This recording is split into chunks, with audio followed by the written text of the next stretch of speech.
I recommend that people seek out their satguru.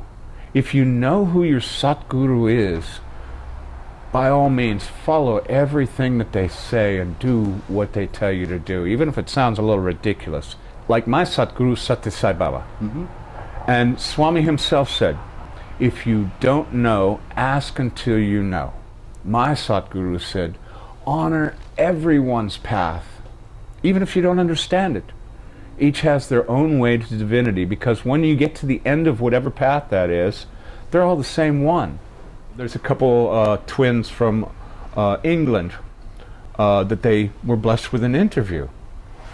And in the interview, one of them turned to Swami and said, Swami, what is the very quickest, the fastest way to become one with you, with divine?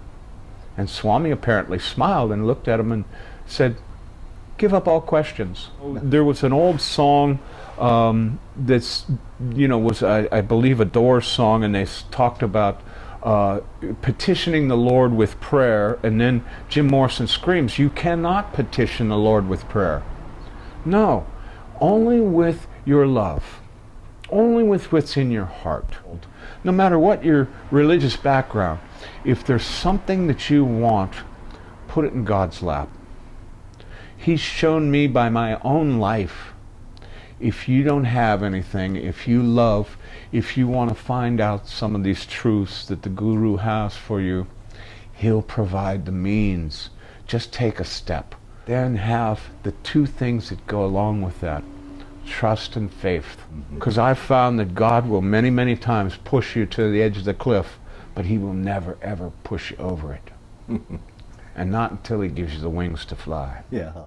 Just as his teacher did, John Moore refers to others as embodiments of love. Since 1975, one way or another, John has found ways to travel to India to spend weeks and months with his teacher, Sri Sathya Sai Baba. And what Sai Baba teaches most? Becoming love. Welcome to Souljourns, and to interview number 2 with John Moore. This interview was recorded in Coronado, California in 2015. John Moore, good afternoon.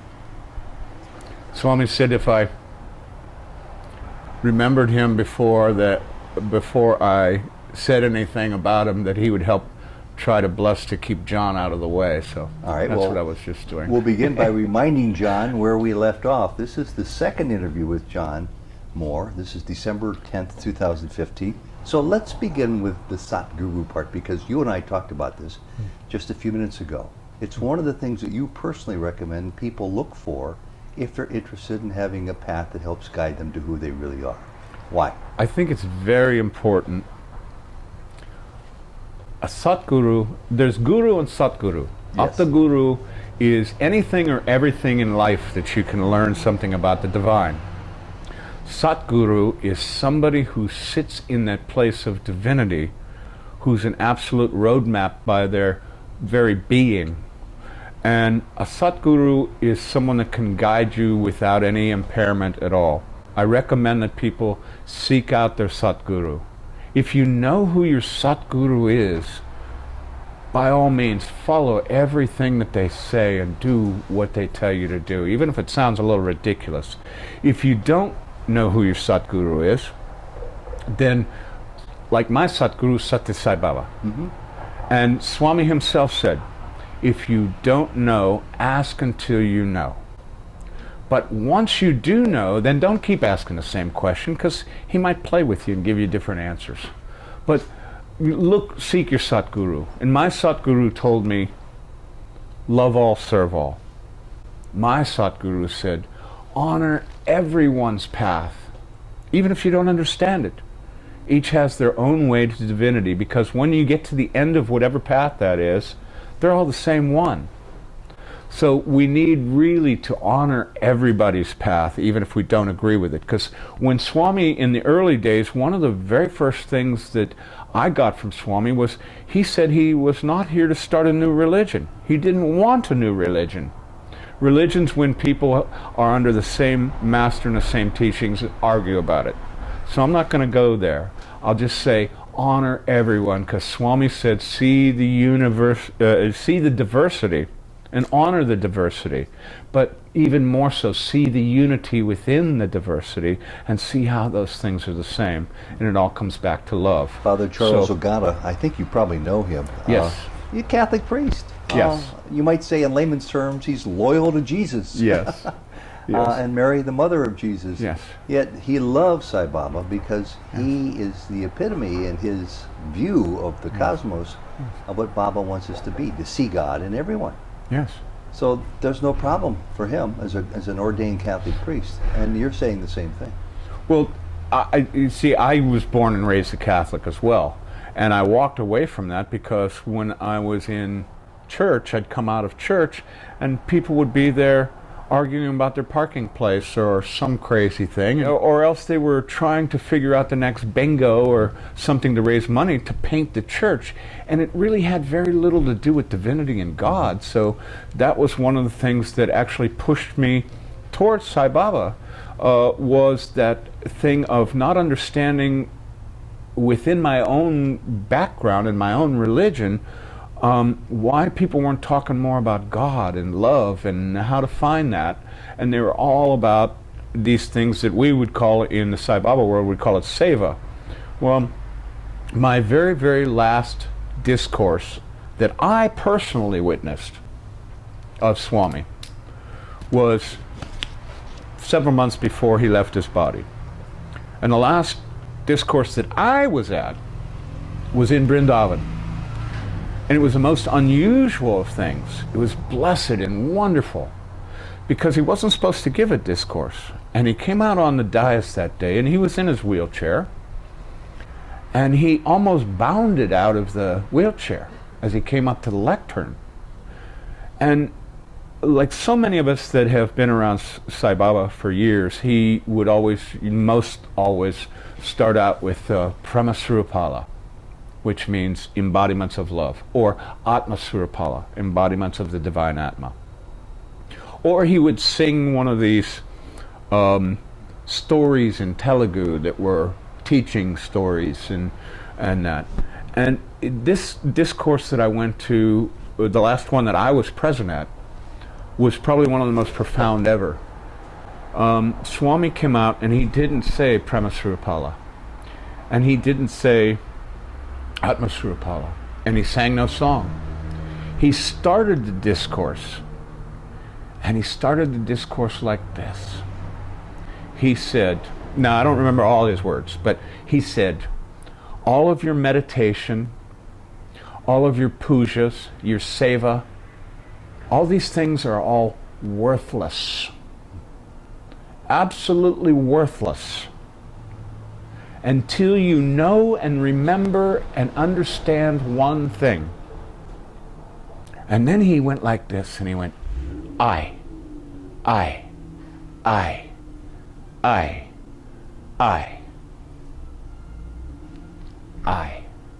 There's only one I. Until you understand this I, all else is worthless. Now what does this mean? You know, because we get convoluted with wording. And in the early days, again, he had to say a morning prayer, which he discontinued when the crowds got bigger because many people wouldn't understand. But the prayer that he used to have us say each morning was, right when you get up, to say, I am God. I am not different from God. I am the indivisible supreme absolute. I am Sat Chit Ananda, being, awareness, bliss. Fear and anxiety cannot affect me, for I am God. And as I shared some of this with some of the places that Swami has blessed me to go and speak about the divine, many of these are other religions, and Christian's one of them. And when I mentioned this to them, I had to come up with a way to share with them without having a Indian or a Vedanta background where some of these things come up naturally. And this is what I came up with as a way to describe to them about this I am. And I like to call it, this is my words, my philosophy, and so throw it out if you need to. But I call it the world's biggest lie. Okay. And we're all guilty. Everybody's guilty of this lie. Now, what's this lie that I'm talking about? I feel that everybody in the world at some time or other in their life has either thought or said, I'm confused. And knowing that, I say it's a lie. Because of the fact, if you were really confused, you couldn't possibly know it because you'd be confused. So what's the truth then, it says? It begs, if it's a lie, what's the truth? Then I say, watch the hand. The truth is I see that John's mind is confused, but I am the clarity that sees John's confusion. Swami says, be the I. It's this presence inside of us. Another thing the Swami shared with me that really is indicative of this same thing, and it's something called satsang. Satsang means truth speaking or truth gathering, when people sit around and talk about these things that are otherworldly and metaphysical and divine. And when real satsang happens, I've always been real grateful to Swami. I always said, thank you, Baba, for everything. And one of the things I always thanked him for was not the people, but the beings that he put in my life to share satsang, to talk about these deeper things. And one day I was sitting at a friend's flat in Puttaparthi, and we were having lunch, and then we were sharing satsang. And as we were sharing satsang, everybody in the room just immediately went into a meditative state. We just didn't speak. And in this meditative state, I felt Swami's presence come to me. And what I got from that presence, he said, that you're grateful for this satsang is very, very good. But it's much more than you know. True satsang, when this experience happens among peoples that have these conversations, there's a kind of a consciousness that comes. And it isn't an understanding between the people gathered there. There's a knowing that happens. When that happens, that's true satsang. And he's telling me inside, he says, and true satsang is an actual and true glimpse of God himself. Now think of that. Swami has told us that there's no difference between him and us, except he knows he's God, but we're trying to remember. And he says, don't try, do. So if this is true, which I believe absolutely, that in this place of satsang, when we come to this place and we do get that glimpse of God himself, take it one step further and be honest with yourselves. It's an actual and true glimpse of who I am, who you are. And admit to yourself that it's much more than the body. And it has no senses and sensitivities. It just is an isness that permeates, and that the very nature of this isness is a calm and a peace and a bliss and a joy and a beyond understanding. It's a knowing. And one person said one time that Swami had told him that you can have this bliss right now. You don't have to wait a bunch of lifetimes. And I thought, this is great, why not? So a couple years back, I was at Puttaparthi, well, a number of years now, and it was right before Christmas time. And while I was there, I have this propensity when I talk to people, I ask, how you doing, are you happy? And I don't really care about their economics and all these things, I just want to know, are you happy? And that's my usual answer when somebody says, how are you doing? I say, happy. Well, an old friend of mine came up to me just before Christmas this year, a number of years back, and he came up to me and he said, how are you doing, John? And I looked at him and I just stopped. And he said, are you okay? And I said, yeah. I said, but I just realized I was going to lie to you. And he said, why? What do you mean? And I said, well, you asked me how I was doing, and I was going to say happy. And he said, well, you mean you're not happy? I said, no, in this moment, this now that we're experiencing this now, I have to tell you that, no, I am not happy. I'm in bliss. Happy's up and down. You just said you're there. Would you own to it that way? No. Why not? Sounds like you're there. No. This oneness is within us all. But there's still enough of the ego running around that I still take responsibility for this human existence. But no, I'm not there. I know I've tasted this. I've been in this wondrous place of just pure happiness and bliss more times than not. It sounds like you just said it. It comes and goes. Several years ago, before Christmas, with this fellow, you were in bliss. Absolutely. But the reason I say in answer to your question a no or a negative answer is because from what I've heard or what I understand, that when you actually taste that fulfillment that people call self-realization, liberation, we've got a lot of words for it.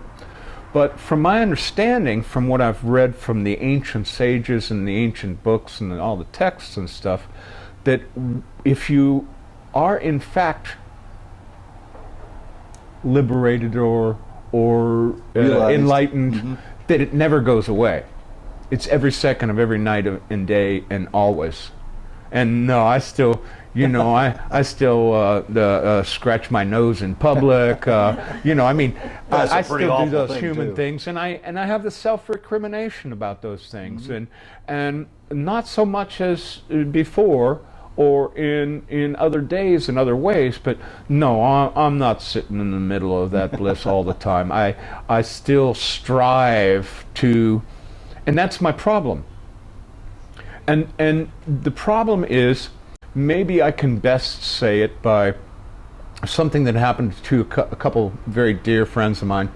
There's a couple twins from England, and it wasn't too long before Swami had left his body that they were blessed with an interview.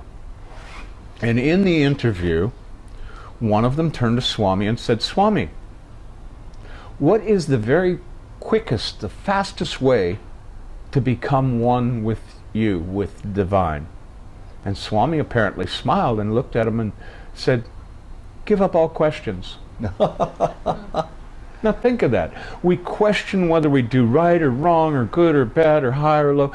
This was what brings it back. And that's why this I am. And maybe, for example, that morning prayer that I said, where we were taught to say, I am God, I am not different from God. Maybe as a clarifying point to that, it would be maybe better understood by especially the Western mind to not say, I am God, I am not different from God, but rather to say, the I am is God. The I am is not different from God. Yeah.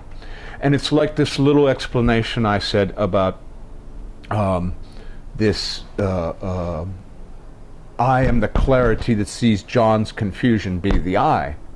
There's this place of awareness in every one of us that we, instead of sitting there when we taste it, this bliss, this wondrous joy, this fulfillment, this wisdom, many, many words, instead of sitting with that and being that, we jump back to defining that, which gets you back into duality.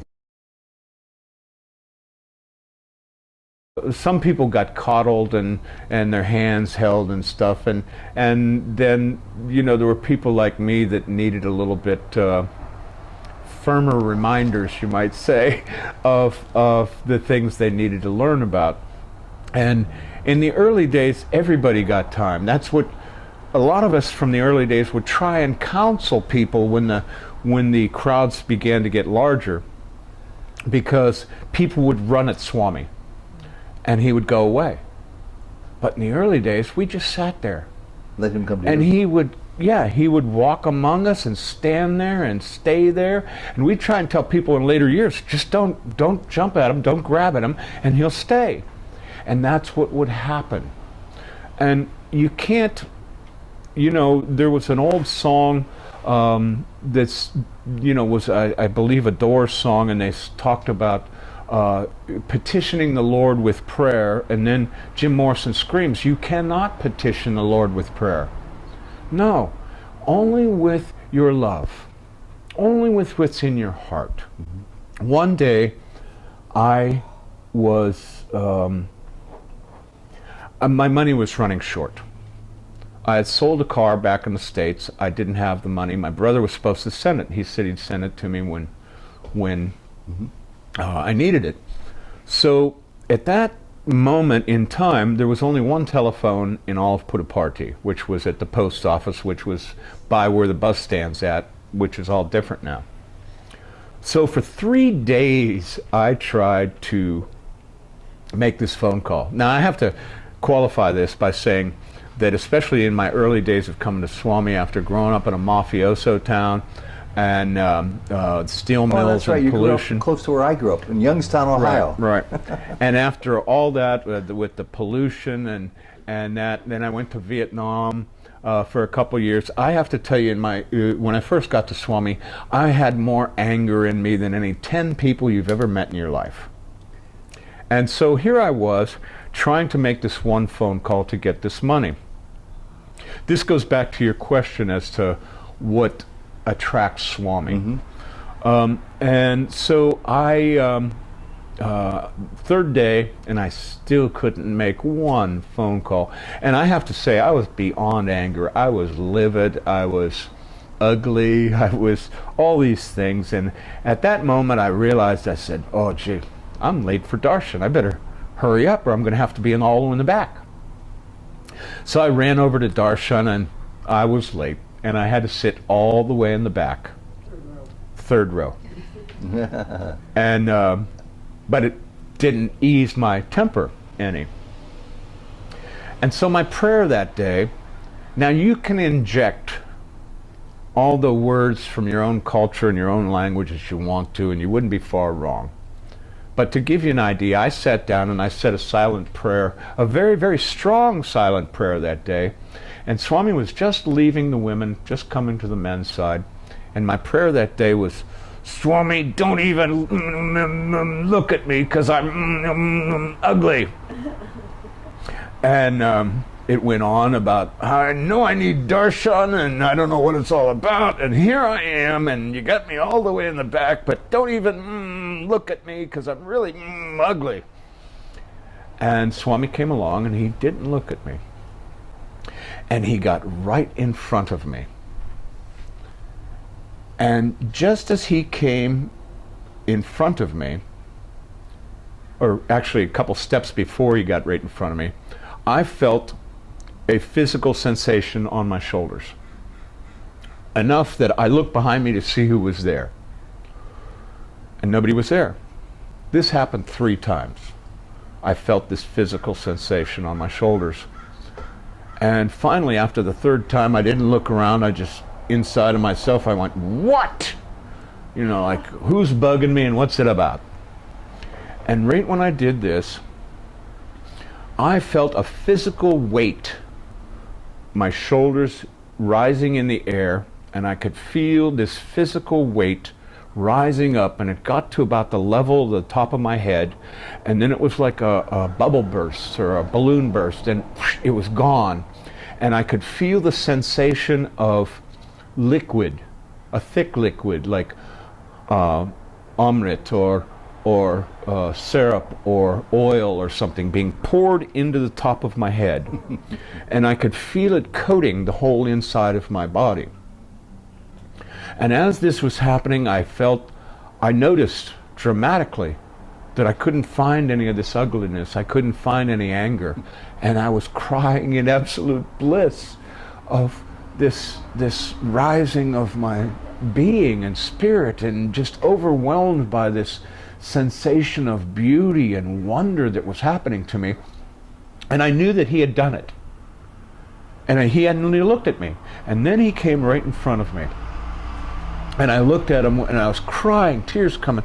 And I put my hands together, and I just wanted to say thank you to him for getting rid of this anger and this ugliness and replacing it with something so far beyond my wildest imagination or dream of how beautiful and positive that it was. And just as I put my hands together to say thank you to him, the guy right in front of me stood up.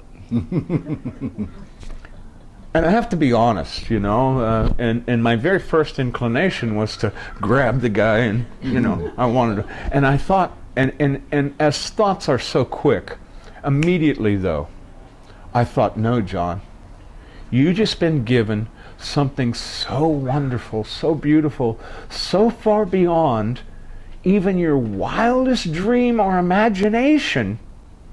Let this person have his time with Swami. And just as I had that thought, Swami went and then hid himself again, and then he went away, and he didn't look at me the rest of the time. So by that, what I'm saying is what he wanted. We were all so phony. He wanted the truth. Yeah. He didn't want to know when you came and all of a sudden you're having a bad day and go, oh, Swami, it's great. No, he wants us to give him every single truth of the good, bad, beauty, ugly. He doesn't care what it is. He just wants to know that you will give him the truth, and he, by what he has told us, he will give us ourselves. And it's not a big leap to suggest that that's what he wants today, now several years after his Mahasamadhi. You probably wake up occasionally on this wonderful place called Mount Madonna, not always in the absolute best of moods. Do you take that to Baba? Well, not very often, actually. You don't wake up that truthfully. way. No, I usually make people crazy because I'm usually smiling in the morning and things. But no, I really do. Whatever's going on in my life, there's something that I, especially talking with other groups, especially Christian groups here in the country and stuff, I try and, especially in those last 5 or 6 years, I try and tell people, like I'll do with you right now, Ted, I'd really like if you'd do me a favor. Sure, what is it, John? Be gentle with Ted, he's a friend of mine. How nice. You see, nobody beats John up more than John. And when I'm beating myself up, then I can't even get in touch with those places in me of the divine. Yeah. So it's to be gentle and say, there was an old saint who used to go from place to place and village to village, and one night he sat there and he prayed and he says, my God, you're so beautiful, for you always give me whatsoever I need. And just then some of his followers heard him says, wait a minute, you're going too far, you better explain yourself. And the old man said, yes, I'll say it again. My God, you're so beautiful, for you always give me whatsoever I need. Tonight I need to be cold and tired and hungry and alone, rejected by the town, with wild animals all around. It must be a need for my spiritual growth, or why would he give it to me? Humans are always looking for what they want. God is always providing us what we need. And when we have a difficulty, the human mind wants to alleviate that difficulty. But that difficulty is given to us, and one of the things that helps me is that Swami has blessed me over the years to say one question and one prayer. When these things come, I've been blessed many, or most of the time, to be able to stop and just say, Swami, what's the spiritual significance of this that's come into my life? I used to be one of those that would, in traffic, the guy cuts you off. I was one of them. He couldn't hear me, but I was ranting and raving, telling him how to drive, and it would have upset me. And that come back into my life. And it will, for all of you out there, that something is like that. My brother-in-law used to call them gritchies. Well, a gritchy is something that is uneasy for you. For me, it was these guys cutting me off. Some people, it's mosquitoes. Whatever it is. There are 1,000 examples in All between. I can tell you is that I know from my own personal experience, when I surrendered to it, and instead of hitting the gas to not let them in, I started hitting the brake and letting them, and putting in my mind their own excuse. Maybe they got to get to the doctor. Maybe they got a sick child. Maybe, give them a reason why they're cutting me off in traffic. When I began to do that, it didn't happen anymore. I'd gotten back from Swami, and I was in the mountains in California, up by Santa Cruz. And one day I got a call from a beautiful Sai lady, Beverly, who was one of the primary people that were instrumental in putting the Sai Baba Bhajan book together. And I got a call from Beverly, and this is at the time of the world where email had just started. And I, even to this day, don't know a whole lot about it. But Beverly called me up and she says, "Hey, John, you got an email." I said, "What's an email?" So she explained what it was, and I said, "Well, how come I have an email?" She said, "Well, someone has written to the Sai community in California looking to find John Moore." And I said, "Okay." And she said, "It's someone from Singapore." And I didn't know anybody in Singapore. So they had left a phone number, and I've never had much money, so it was nice that Beverly was a little pushy about it and said, "Hey, well, you can use my phone. We'll call. I got the number here." So we called this number in Singapore. And when I called, the man's name was Jaya, and I said, "Well, I'm calling because of this email." And he says, "Oh my God, this is wonderful. I'm glad you called." And then he went on to explain to me that he had been sitting in his meditation room in Singapore, and Swami had been extremely gracious with him. He was doing really well, him and his family, and he had money and stuff in a plenty. So he told me he was sitting in his meditation room, and he was asking Swami if Swami would give him some seva to do, because with all this grace that he'd be getting, he wanted to give some back. And he says Swami came to him in his meditation room and said, "Find my devotee John Moore in California and help him come to Puttaparthi." And this kind of struck me, but from the first time I was at the ashram, there was a sign there in the very earliest of days, which is no longer there, which simply said, "Your money is not appreciated here in like or kind." So I've always come from that background, and I mentioned earlier about the things going on with the Catholic Church.